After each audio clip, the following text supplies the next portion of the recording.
Item 6.2 is our discussion of Foundation Budget Review Commission's final report.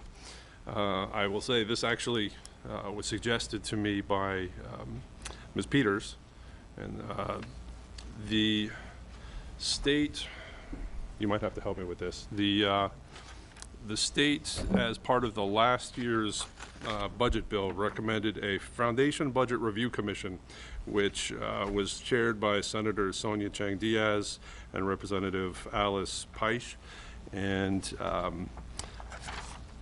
basically, the foundation budget has to do with the Chapter 70 funding that the state gives to each school district, which makes up used to be a more substantial portion of our budget. Unfortunately, as years go by, that funding is decreased. There's a formula that the state uses to allocate Chapter 70 funds to each district, and they're based off of a foundation budget, which the state sets up. And over time, there's some items that different districts have pointed out aren't properly reflected in the foundation budget.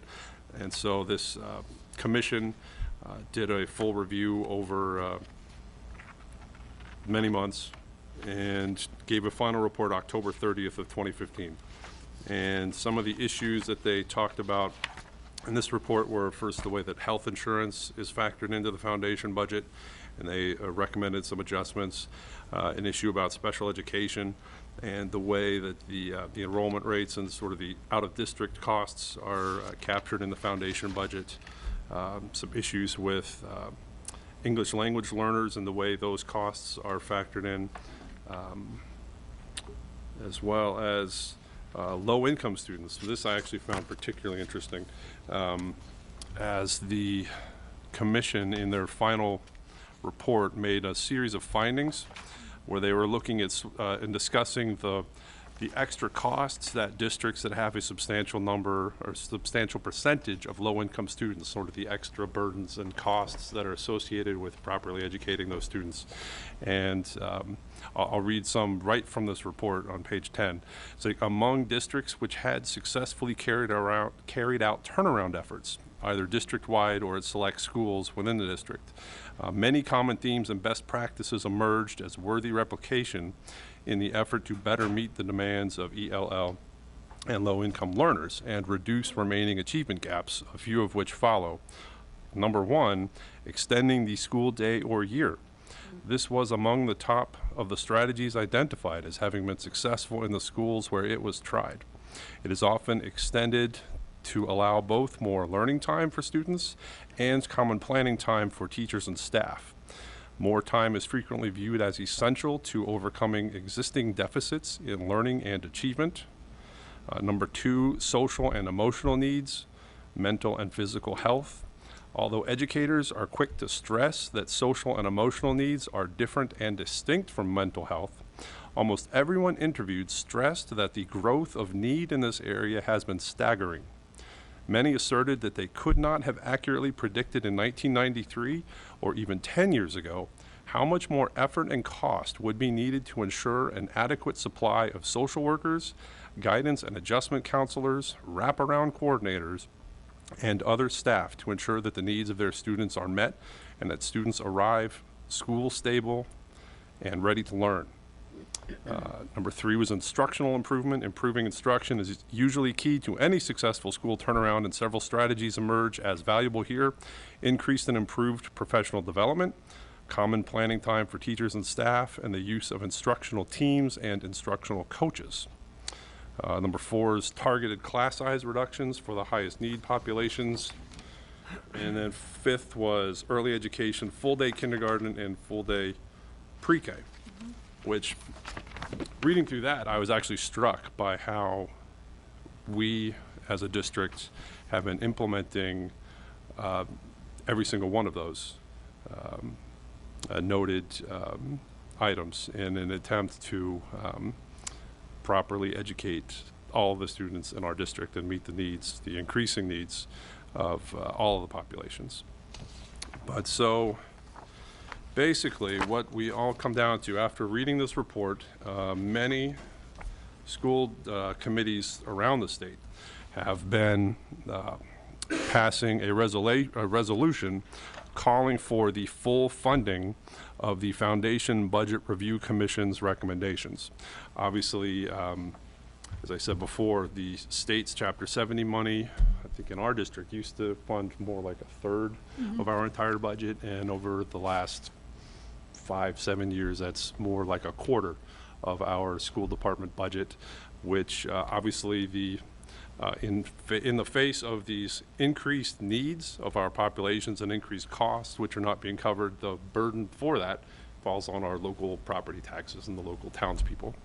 So I have a draft resolution, which I literally changed one word from Oxford to Hull. I'm not taking any credit for this, but many school departments, many school committees, I should say, have been considering this resolution, asking for the state as part of their budget process to fully fund the recommendations to for the state to basically pay their fair share to meet the educational needs of all of our students. I'm not going to read this entire resolution at this point, but does anyone have any comments or suggestions or questions? I have a question. Isn't this what we wanted Garrett Bradley to try to fight for, because we were kind of structured with Wellesley and Weston and getting the same algorithm basically as the more affluent towns, so that we're receiving less even though our poverty level is higher? And he did work hard on our behalf, but Did it go to committee and then just die? there are 351 other cities and towns that probably did not feel the same way that we felt. And what it is we're at the lowest end of the affluent communities. So we don't fall into the group of communities that get extra aid because of where they are. We just make miss it it. into the affluent communities. And so we limp along and get We're at the very bottom of that. I would just add, I actually commend Stephanie and yourself for putting this on the agenda, because I've been tracking some of the comments from some of the other districts through the MASC listserv. And so I was actually thinking about this myself, so that's great that you guys added it, and I think that we should fully support the resolution to fully fund the foundation I budget. agree with that too. Absolutely. This was actually presented at Massachusetts Association of School Committees in the first weekend in November, and 312 of 314 districts were there, and they agreed. I think the hardest bit to swallow for people that were there was that this is pretty much everyone knows that they're underfunded, and that the numbers make sense, but how long do we have to wait until we can get the funding that is recommended in this document?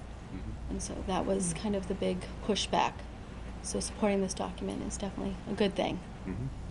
And hopefully, I know in terms of the state's budget process, we had the governor came out with his draft budget. I don't think the House has even come out with their draft budget. And then you have the Senate will come out with theirs, and then there will be the committee that kind of tries to come up with a single one. So we're actually, in terms of the state budget process, even though our town is going to be voting on our budget at town meeting first Monday in May, the state is still well behind. So giving our voice to this, I think, will be that one extra little help, so we'll see. All right, so does anyone want to make a motion to approve this Yeah, so I'll make a motion to move forward with support of the Foundation Budget Review Commission's report and the budget resolution that Eric has written up here. All right, That's okay? that is great. Any- I'll second that. Second by Ms. Hart. Any further discussion about this? All right, all those in favor of the resolution, say aye. Aye. Aye. Opposed? It is unanimous. Thank you for doing that. Yep, I will give you this one right here.